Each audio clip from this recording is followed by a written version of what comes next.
I'm the breadwinner of our family, and I'm a part of a broken family as well. And I am tasked to send my 2 siblings to school. At this point, since 3 months na kaming di tumatanggap ng overtime pay namin, I was not able to send them money. Well, good thing, nakapag-promissory note sila, nakapag-exam sila, pero in the end, kailangan ko pa rin bayaran yun. So, saan ko kukuha? And worst thing pa, pag papasok na naman ng June, enrollment na naman. Lagi na ako nagbabaon ngayon kasi wala nang panggasto din sa airport kasi mas mahal talaga yung gili dito. Saka, dati kasi ang parang budget ko at least may 100 pesos ako panggasto sa airport. Ngayon wala na talaga po. And then yung kapatid ko rin, college.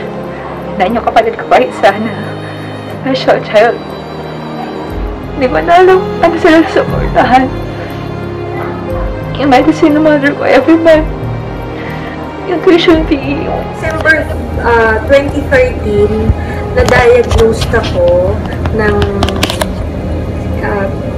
stage 3 brain cancer.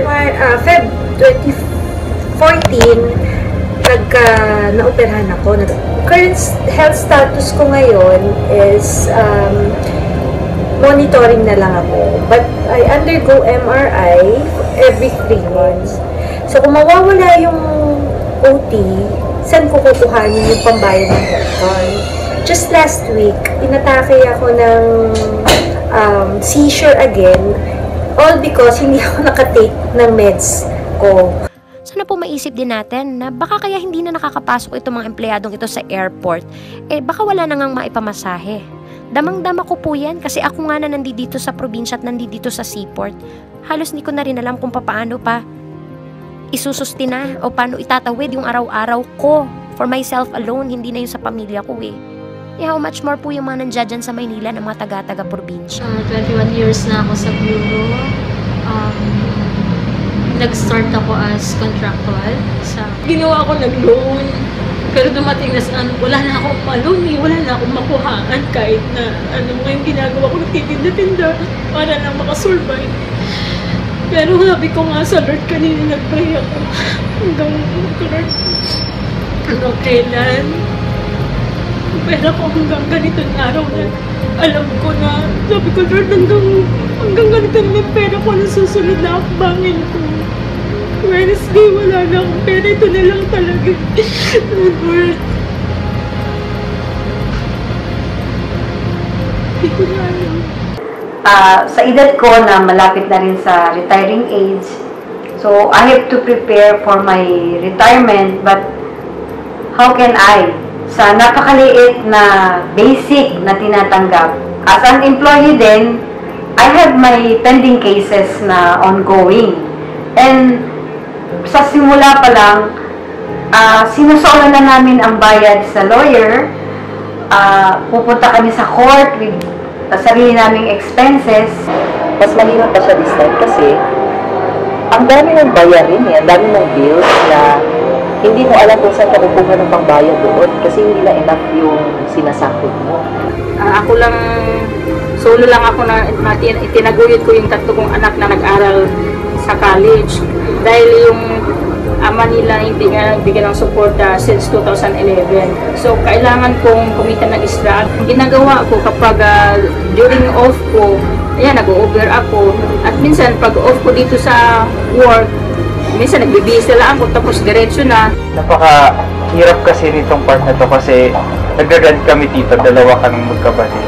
Then, yun, kakasya namin yung sahod namin na kakarampot. Kaya nga kami pumunta dito from the province para kumita at para masuportahan yung parents namin. Dahil yung parents po sa namin as senior citizen na sila. So, kami na lang po inaasahan. Hindi ko alam kung makakabili pa ba ako ng mga pangangailangan ng mga anak ko. Buti mo pamasahe ko, hindi ko alam kung saan ko kukunin. Naglalakad ako para makapasok lang talaga. Naubos na rin yung savings. Kasi 3 buwan na walang sweldo. Nagbaon sa utang. Tapos, nagbibenta ng gamit na pwedeng ibenta. And then, yung sa rent ko, hindi ko na mabayaran. So, pinapalis na ako nung landlady. Struggle every day for food. Kasi hindi nga, wala nang natitira doon sa basic. So, kahit pangkain, namayat ng sobra. Nagkaroon ako ng sakit sa bato, sa kidney. So ngayon, nagda-dialysis na ako ng twice a week. Yun po. Pera po yung mga gamot, yung mga maintenance. Kaya kung mawala yung OT, siguro wala na. Hindi ko na alam kung saan ako kukuha ng panggastos ko sa dialysis. Wala talaga eh. Yun yung pinagkukunan namin ng pang-araw-araw. Hindi lang sa sakit, sa pamilya, sa upa, lahat. Sana po bigyan pa ng linaw. Inaano ko lang na sana maunawaan po dahil alam ko hindi lang ako dahil hindi po nagkakasakit na. Dahil ako po kasi marami akong nakakausap. Nagkakasakit na sila. Yung iba po na sa ICU, yung iba po alam ko natake dahil walang pambayad.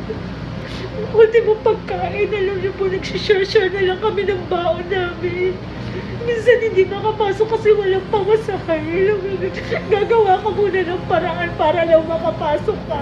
May mga iba pa po akong kasama na mas matindi ang pinagdadaanan ngayon. May mga kasama po kami, may mga anak, may mga kasamang pamilya dito sa tinitirahan nila. Pare-pareho din po kami nagre-renta ng bahay. So sana naman po matugunan po ito as soon as possible. Kasi we're not thinking about ourselves, we're thinking about our families.